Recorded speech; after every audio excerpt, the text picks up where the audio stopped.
ఇక్కడ ఈ నాటకం. అవును. వాటికి పిలవండి మీరు. ఆల్రెడీ అయిపోయిన కాలేజీలకు పిలవడం ఏంది నాకు అర్థం కాల. పులివెందులు అదని ఇవన్నీ కన్స్ట్రక్షన్ అయిపోయినాయి. పులివెందులు సీట్లు కూడా ఇచ్చారు కదా, ఇస్తే వద్దని కదా వీళ్ళు ఆపింది. ఇస్తే వద్దని ఆపారు వీళ్ళు.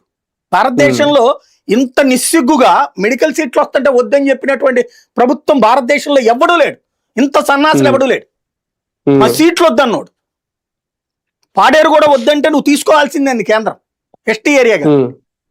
అప్పుడు బిగిన్ చేశారు వీళ్ళు. పాడేరుది ప్రైవేట్కి ఇస్తానంటే కూడా కుదరదండి కేంద్రం. ఎందుకు? కేంద్రం డబ్బులు కూడా ఉన్నాయి అందులో.